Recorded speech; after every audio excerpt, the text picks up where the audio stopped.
Começamos mais um programa O Espírito da Letra, analisando a obra do Espírito André Luiz através da mediunidade de Francisco Cândido Xavier.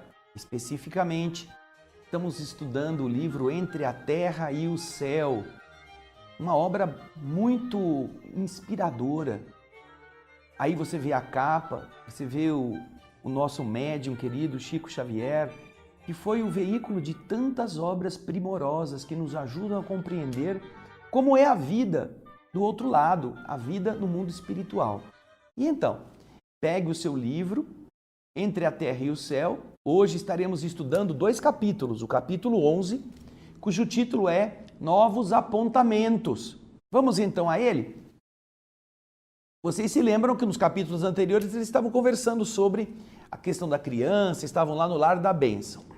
E agora, Hilário, aderindo à renovação da palestra, perguntou à irmã Blandina se ela era dirigente do parque em que estavam todos ali. E ela informou com humildade: não me atribua tamanho crédito. Tenho tarefas variadas, aqui e além. Entretanto, sou mera servidora. O nosso educandário é responsável por mais de 2.000 crianças, mas sob meus cuidados permanecem apenas 12. Somos um grande conjunto de lares, nos quais muitas almas femininas se reajustam para a venerável missão da maternidade.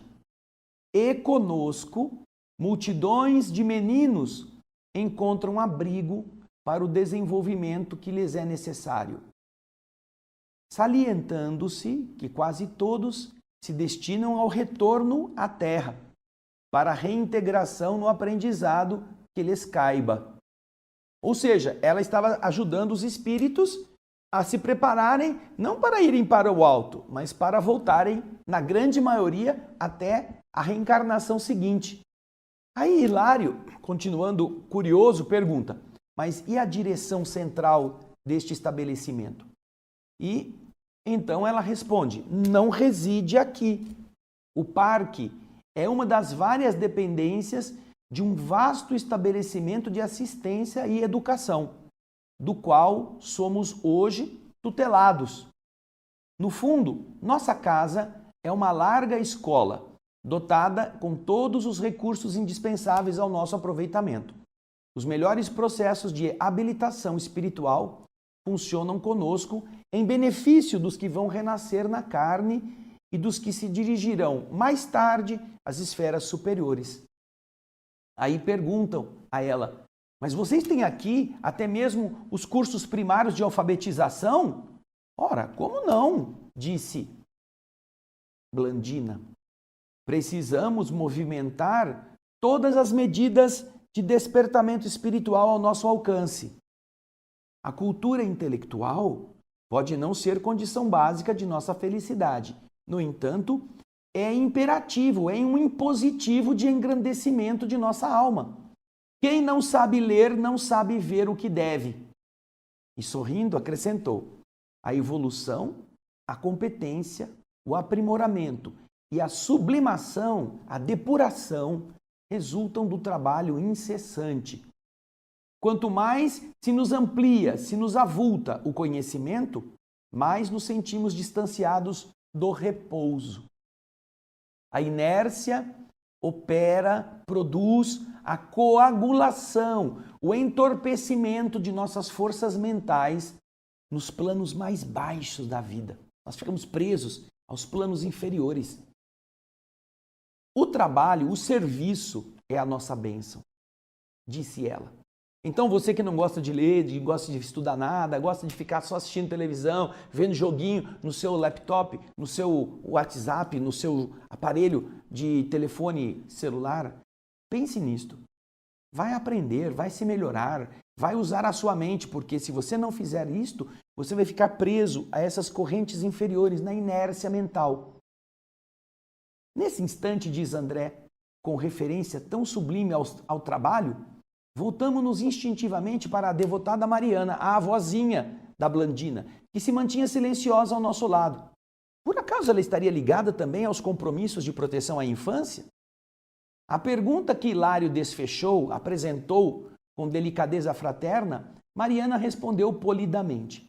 Bem, quanto a mim, eu ajudo a minha neta nos serviços que lhe foram conferidos aqui. Entretanto, a minha tarefa pessoal mais importante se verifica num templo católico. Ela tinha uma tarefa com os irmãos de crença católica, ao qual eu me vinculei profundamente quando da minha última encarnação. Ah, templo católico? Oh, aquela afirmativa nos excitava a curiosidade. A alusão a um templo católico denunciava uma filiação sectária, uma filiação de uma seita, uma religião. Mariana, depois de ter dito aquilo, ficou muda, enquanto Blandina se confiara a precioso extravasamento. A Blandina era expansiva, conversava com facilidade sobre as suas elevadas emoções. Por ali, pensaram eles, né? Ali as duas, uma parece muito diferente da outra. Será que elas não estão se dando muito bem? Aí, esta venerável irmã que mostrava um contorno de simpatia das mulheres admiráveis quando chegam até a idade madura, sorriu com benevolência e disse: Ah, não estranhem a nossa diferença. Eu partilho com Blandina o estudo das leis divinas para me renovar em espírito, visando o grande futuro. Mas o amor que ainda trago por velhos companheiros de luta humana me constrange a uma larga demora em serviço de cooperação na antiga casa de fé religiosa a que eu estava ligada. E o ministro Clarencio sensato pondera: aliás, o auxílio divino é como o sol, irradiando-se para todos.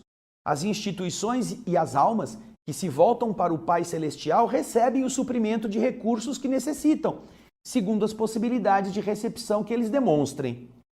Eu, porém, interessado nos apontamentos que surgiam cada vez mais valiosos, juntamente com Hilário, nós perguntamos: em que base vai se formar o processo de auxílio nas igrejas?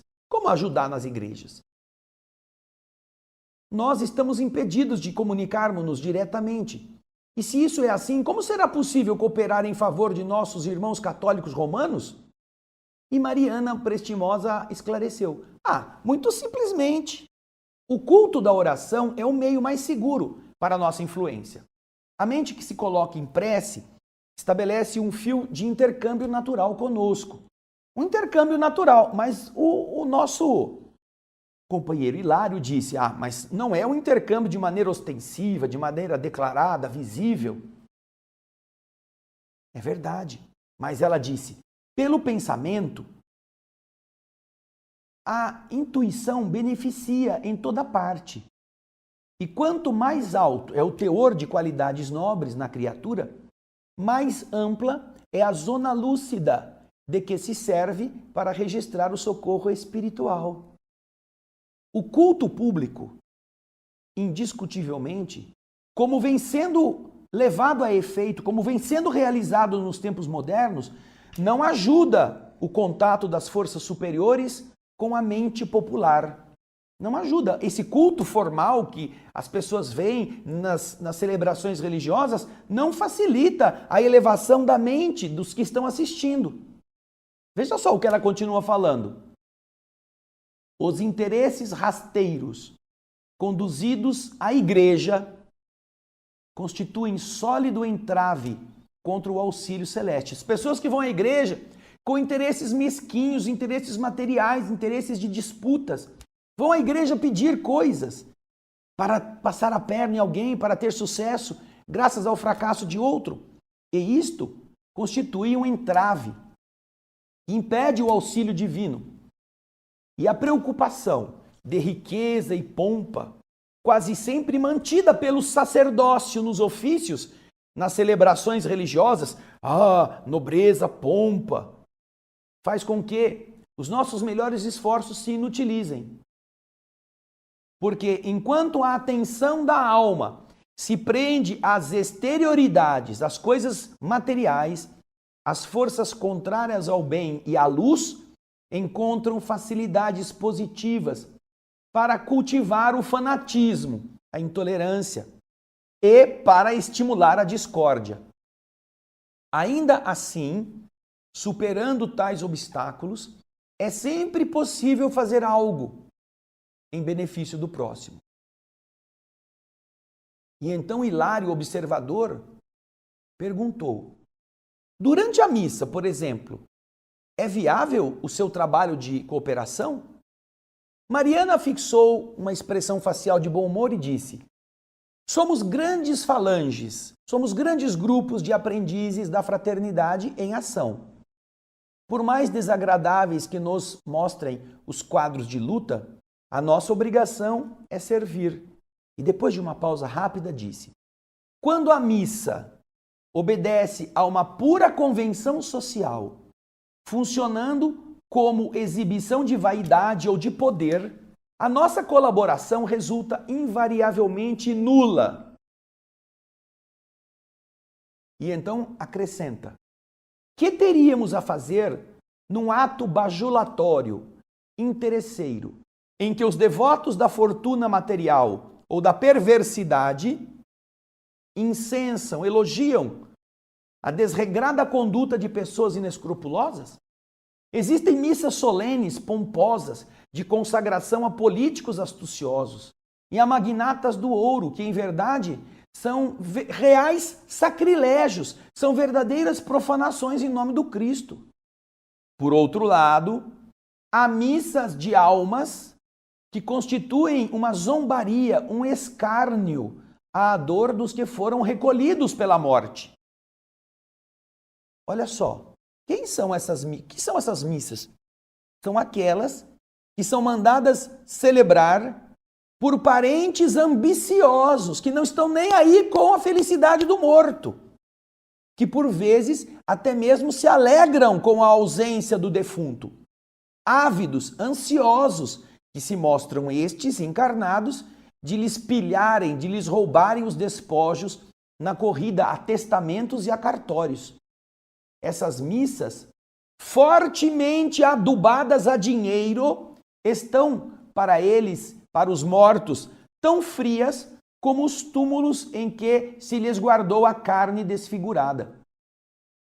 Mas, se o ato religioso é simples, partilhado por mentes e corações sinceros, inclinados à caridade evangélica e centralizados na luz da oração, com os melhores sentimentos que possuem, o culto se reveste de grande valor, pelas vibrações de paz e carinho que arremessa na direção daquele a quem é endereçado. Frequentemente, as missas humildes, realizadas aos primeiros cânticos da manhã, são as mais favoráveis ao nosso concurso, à nossa ajuda.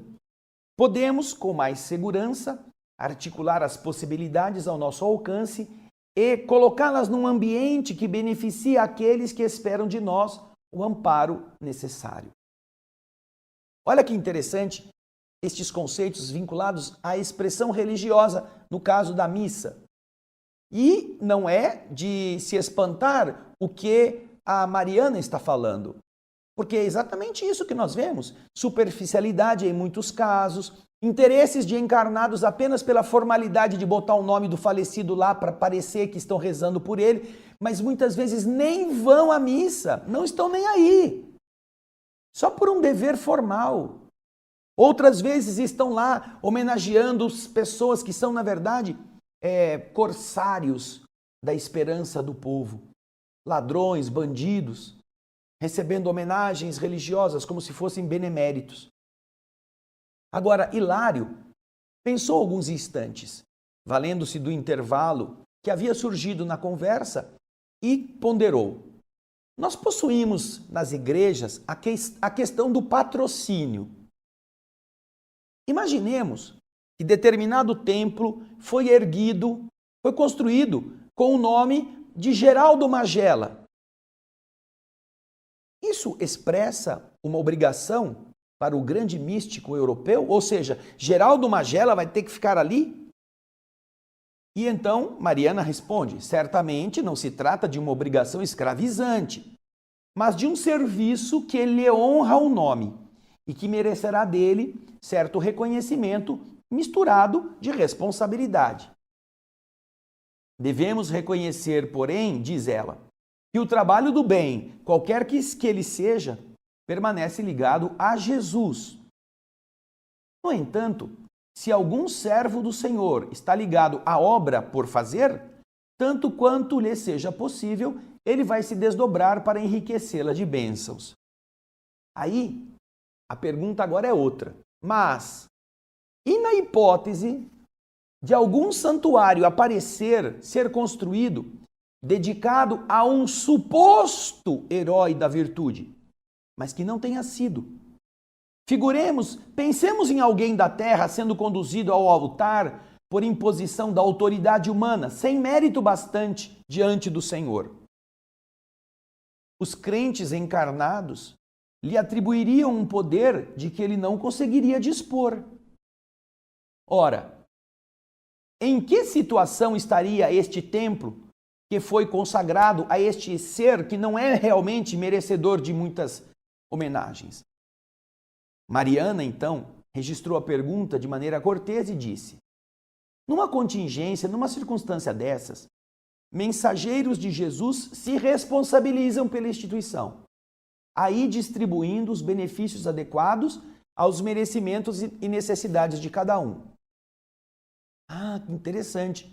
Nós vimos, por exemplo, que muitos santos foram canonizados pela igreja, mas eram, na verdade, guerreiros, eram cruéis, eram criaturas agressivas e viraram santos. E as igrejas que foram edificadas em nome deles não poderiam ser protegidas por eles. Então, vejam só, espíritos elevados cuidam de ajudar aqueles que vão lá, nas necessidades de cada um. Aí, querem perguntar a ela, mas qual é o tipo de assistência que se dá para estes casos? É uma assistência de renovação espiritual ou é um mero socorro aos crentes encarnados? Assistência espiritual, renovação espiritual. Eles vão se renovar por dentro como espíritos ou é um socorro aos encarnados que estão ali? Ah, disse Mariana sincera, o trabalho é complexo e se divide em múltiplos setores. Não está limitado à esfera da experiência física. Inumeráveis são as almas que, desligadas da matéria, recorrem aos altares, implorando esclarecimento. Vão nas igrejas, eram católicos, eram evangélicos, vão nos templos. Outras almas, depois da morte, se confiam a desequilibradas emoções, invocando a proteção dos espíritos santificados. É preciso corrigir aqui e ajudar ali. Agora, devemos injetar um pensamento reconstrutivo nesta ou naquela mente extraviada. Depois, é imprescindível, é indispensável harmonizar as circunstâncias em favor deste ou daquele necessitado. A maioria das pessoas aceita a religião, mas não se preocupa em praticá-la. Daí nasce o terrível aumento das aflições e dos enigmas, das confusões, das dúvidas. A lógica de Mariana nos encantava. Hilário, porém, prosseguiu indagando o investigador, como ele era. Mas, diz ele, apesar de consciente da verdade que a separação do corpo físico nos impõe, a irmã acredita que a organização católica é suficiente para conduzir o mundo moderno? Ela então sorriu com tristeza e disse: meu amigo, entre cooperar e aprovar há uma diferença muito grande. A sociedade ajuda a criança sem infantilizar-se. As igrejas nascidas do cristianismo caminham para a grande renovação. O progresso assim o exige.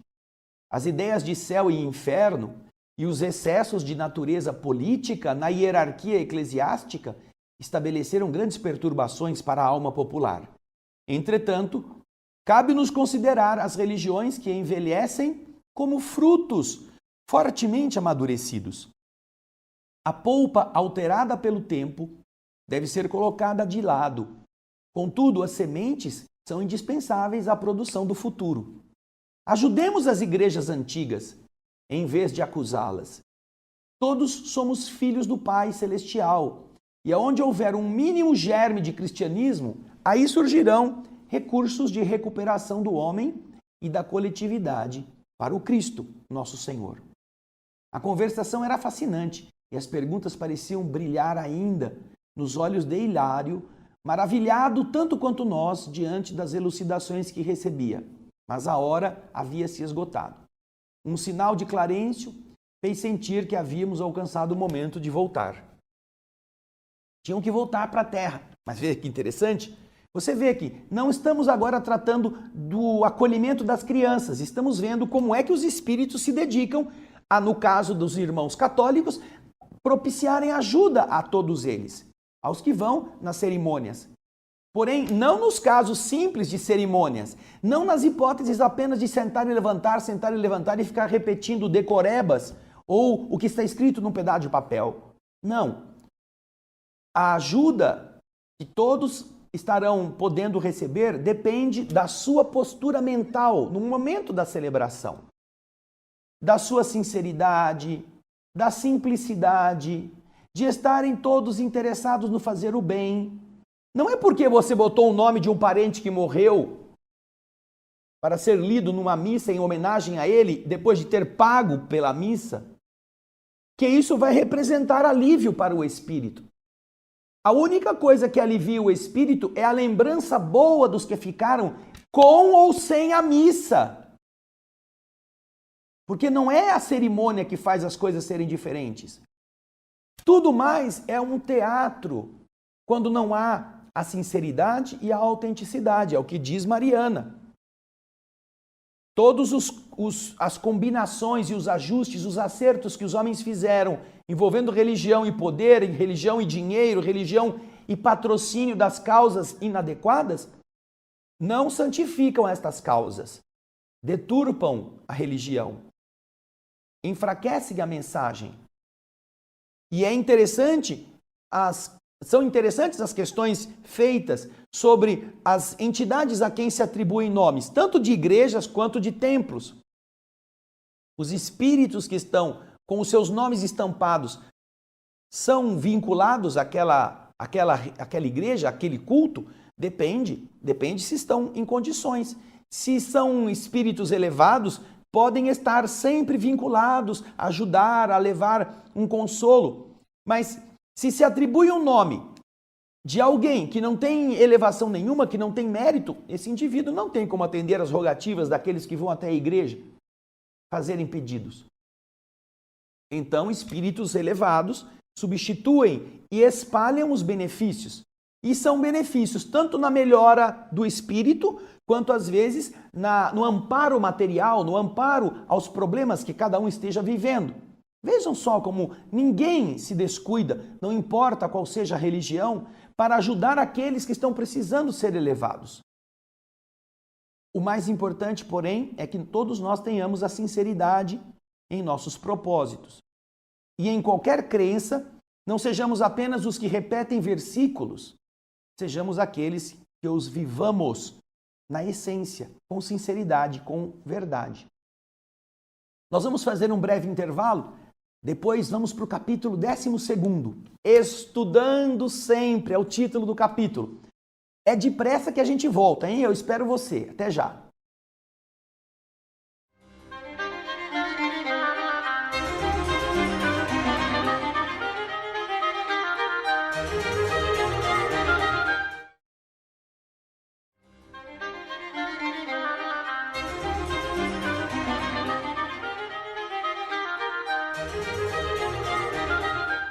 Olá, estamos de volta com o estudo do livro Entre a Terra e o Céu no nosso programa O Espírito da Letra. Já vimos o capítulo 11, onde muitos ensinamentos nos foram passados, inclusive sobre a ajuda, o apoio dos espíritos aos irmãos de outras crenças, com a nitidez, a clareza da autenticidade. Agora vamos para o capítulo 12. O título é Estudando Sempre. Então, eles terminaram a visita ao lar da bênção e agora André Luiz diz: durante as despedidas, retomamos as excursionistas, retomamos aquelas que tinham ido conosco, sob nossa guarda, e em pouco tempo nos achávamos de novo no caminho da Terra. Da faixa de luz solar, onde eles estavam, voltamos à imersão, ao mergulho na sombra noturna. Mas o espetáculo do céu não diminuíra em beleza, continuava do mesmo jeito, porque as primeiras cores da alvorada tangiam ou tingiam o distanciado horizonte. Clarencio devolveu a companheira de Antonina ao lar, depois de afetuoso adeus. E sem maiores demoras, fomos ao ninho doméstico de Antonina, nossa amiga. Ela se mostrava calada, tristonha.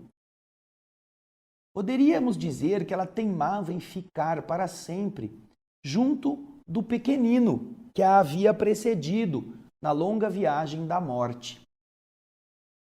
Entretanto, ao penetrar o estreito santuário familiar, ela foi apressadamente até o quarto, de coração novamente atraído para os outros filhinhos que estavam na carne. O ministro, de maneira paterna, a fez deitar-se e aplicou-lhe recursos magnéticos sobre os centros do cérebro, os centros corticais. A mãezinha de Marcos demonstrou experimentar leve e doce vertigem. Atendendo ao orientador, nós ficamos ali em observação, notando que a Antonina de nossa maravilhosa viagem havia aderido ao corpo denso, como se fosse por ele sugada, à maneira de formosa mulher, de forma sutil e semilúcida, repentinamente engolida por uma bainha, por uma capa de sombra. Ao se justapor ao cérebro físico, ela perdeu a acuidade, a perspicácia mental com que ela se manifestava junto de nós. Com a fisionomia calma e feliz, ela despertou no veículo pesado, no corpo de carne. Mas, quando isso aconteceu, Antonina não nos viu mais. Era agora simplesmente a mulher humana, nas cobertas agasalhantes do leito, acomodada à escuridão do recinto. Mas ela se lembrava, sim, do passeio ao lar da bênção. Mas esta lembrança era caracterizada pelas impressões que se esfumavam, que iam se apagando rapidamente. Só a imagem do filhinho, tema central do seu amor, ficava clara, persistia bem nítida e movimentada na sua memória. Nossa presença e todas as demais particularidades do voo sublime lhe acudiam à lembrança como acessórios fantásticos que se lhe perdiam nos obscuros compartimentos da imaginação. Como quem seleciona preciosidades, a consolada mãezinha procurava ansiosa, nos arquivos da sua própria mente, todas as palavras que havia ouvido do seu filho abençoado, buscando guardá-las no cofre do coração. Por isso, das valiosas observações de Clarencio, em poucos minutos não lhe restava na alma qualquer lembrança. Antonina se movimentou, acendeu a luz e ouvimos o seu pensamento vibrante. Oh, meu Deus, que alegria! Pude vê-lo perfeitamente. O filhinho, né? Quero guardar a recordação deste sonho divino. Marcos, Marcos, que saudades, meu filho! O ministro abeirou-se dela, acariciou-lhe a cabeça, como se a envolvesse em fluidos calmantes, e a simpática senhora restabeleceu a sombra no recinto, apagou a luz. Abraçando a caçula, a filhinha que repousava ao seu lado, dormiu novamente. Nossa amiga, disse Clarencio, não poderá guardar recordações positivas, recordações muito claras. Mas por quê? Perguntou Hilário. E Clarencio respondeu, raros espíritos estão habilitados a viver na terra com as visões da vida eterna. A sombra interior é o clima que eles precisam. A exata lembrança para ela acabaria se transformando em saudade mortal. Puxa, disse Hilário, como isso é lamentável. O ministro, todavia, com paciência, explicou. Olha, Hilário, cada estágio na vida se caracteriza por finalidades especiais. O mel é saboroso néctar para a criança, mas não deve ser ministrado indiscriminadamente. Precisa ser dosado para não vir a se tornar um importuno laxativo, um purgante, produzindo diarreia. O contato com o reino espiritual, enquanto nós estamos ainda no corpo de carne, não pode ser ampliado em toda a extensão, para que a nossa alma não afrouxe o interesse de lutar com dignidade até o fim do corpo. Antonina vai se lembrar do nosso passeio, mas de modo vago, como quem traz no campo vivo da alma um belo quadro de leves contornos. Vai se recordar, porém, do filhinho mais vivamente, o bastante para se sentir reconfortada e convicta de que Marcos a espera na vida maior. Semelhante certeza será para ela doce alimento ao coração. A partir daí, o silêncio passou a dominar o recinto. Mas Clarencio quebrou-o quase de imediato, convidando-nos a socorrer aquele velhinho, Leonardo Pires, lembram? Que estava ali no recinto. Onde estava ele? Ah, o espírito do velhinho dormitava numa velha cadeira. E Hilário, mais novo do que eu na vida do além, perguntou: será que ele está dormindo? E o instrutor benevolente disse: sim, Hilário. Na fase em que Leonardo se encontra, ele se subordina a todos os fenômenos da existência vulgar, sono inclusive. Não dispensa deste modo o repouso para se refazer. Nós então o examinamos mais detidamente. Sem dúvida, o velhinho trazia o corpo dele semelhante ao nosso, segundo os princípios referentes ao corpo, organogênicos, na sua produção, que estão presidindo o corpo espiritual, quando ele se torna o corpo principal depois da perda do corpo físico. Contudo, ele se mostrava tão pesado e tão denso como se ele ainda vestisse a roupa de carne. Não era um corpo leve, um corpo mais sutil, não, era um corpaço pesadão, um paquiderme. Então André diz assim: eu deixei a Hilário as tentações da curiosidade, em que antes eu mesmo me assaltava, me deixava envolver. Deixei que ele pudesse fazer as perguntas.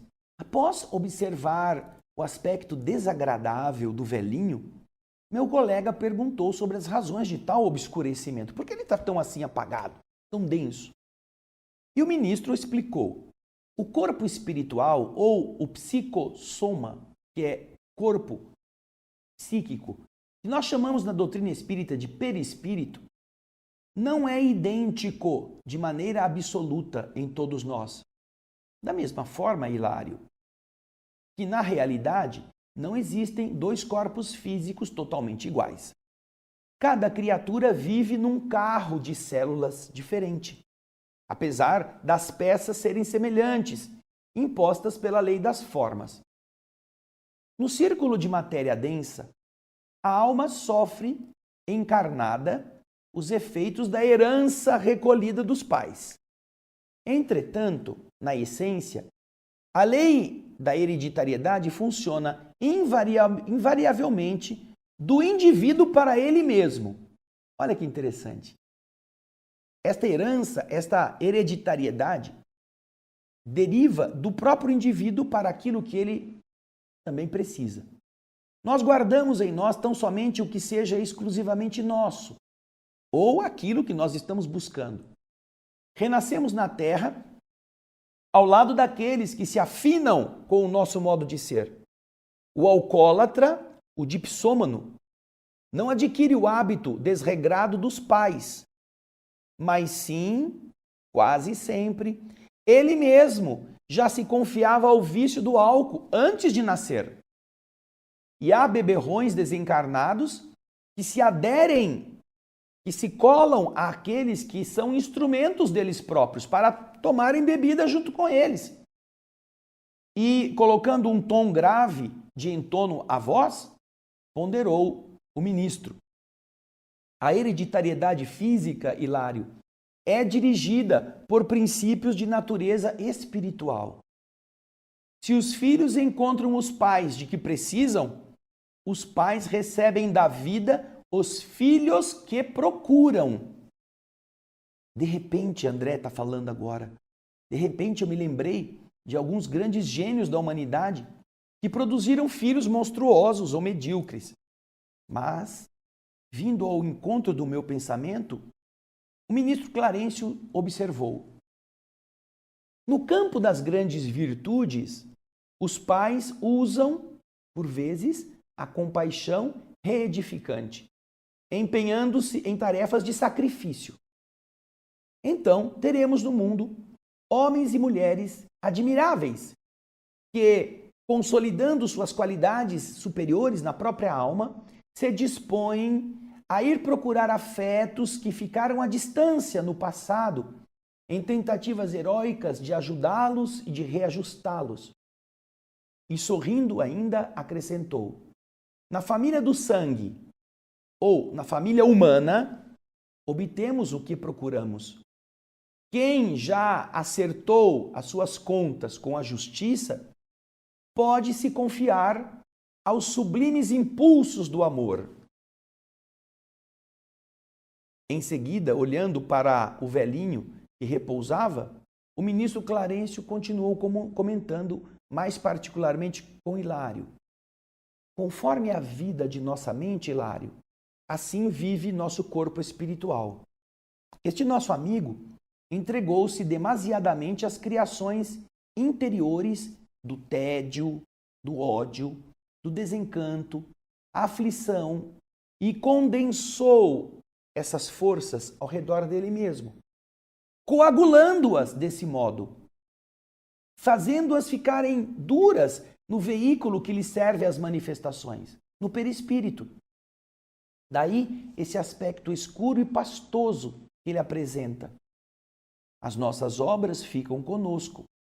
Nós somos herdeiros de nós mesmos. Aí então Hilário perguntou: mas e se o nosso irmão trabalhasse? Se depois da morte procurasse conjugar o verbo servir? Ah, respondeu o ministro.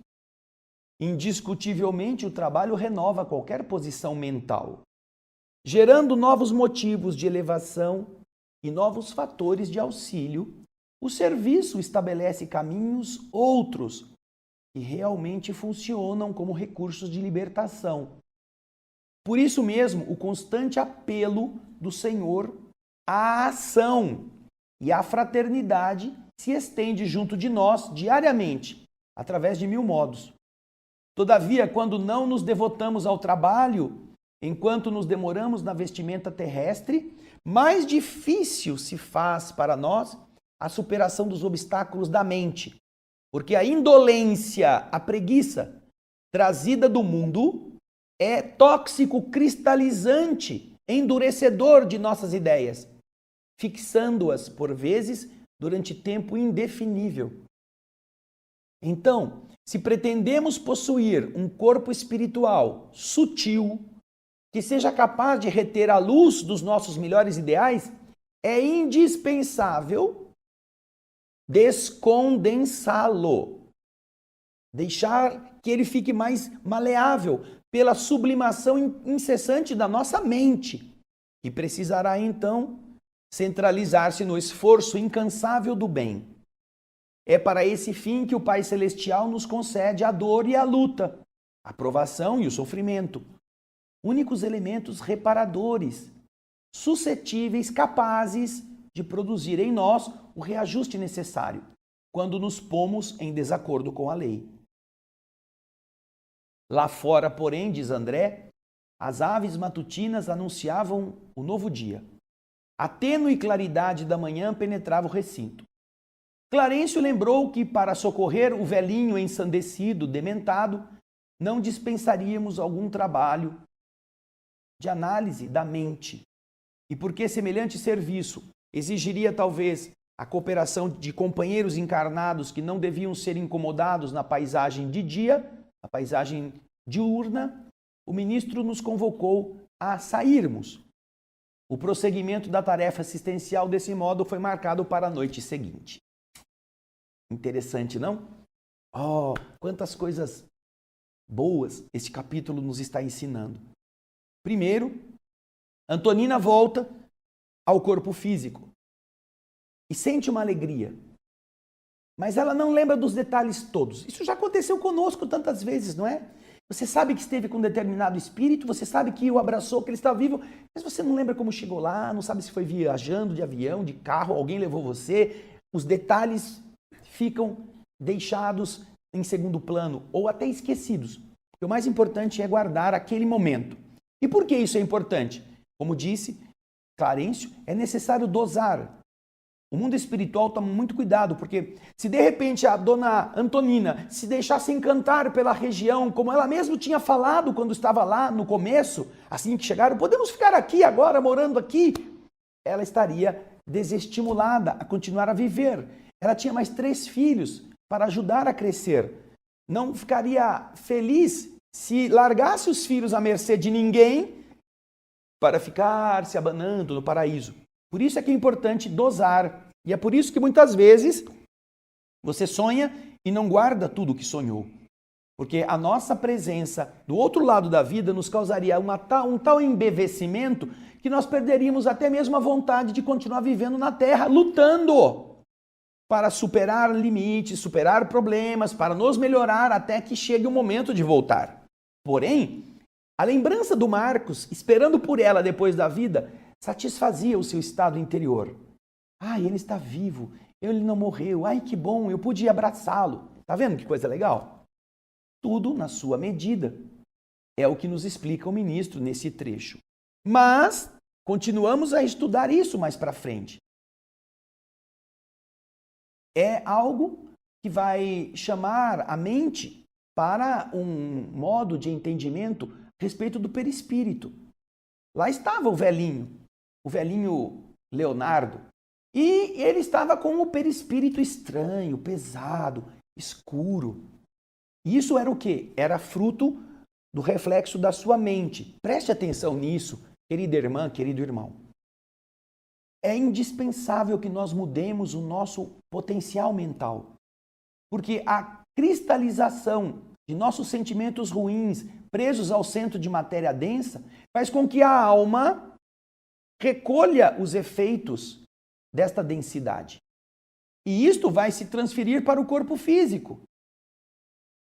Então, o ministro está explicando que mesmo que exista a hereditariedade, nós carregamos para o corpo carnal não somente o que os pais nos deram, mas todas as tendências que nosso perispírito possui.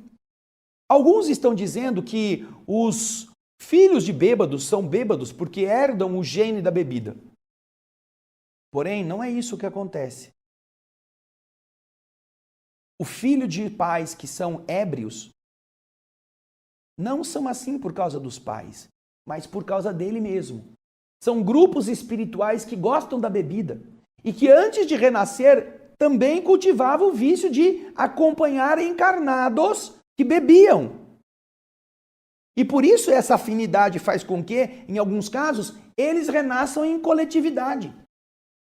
E é claro, não para serem bêbados, mas como carregam o impulso da bebida, acabam se reajudando, se entreajudando a continuarem na condição de ebriedade.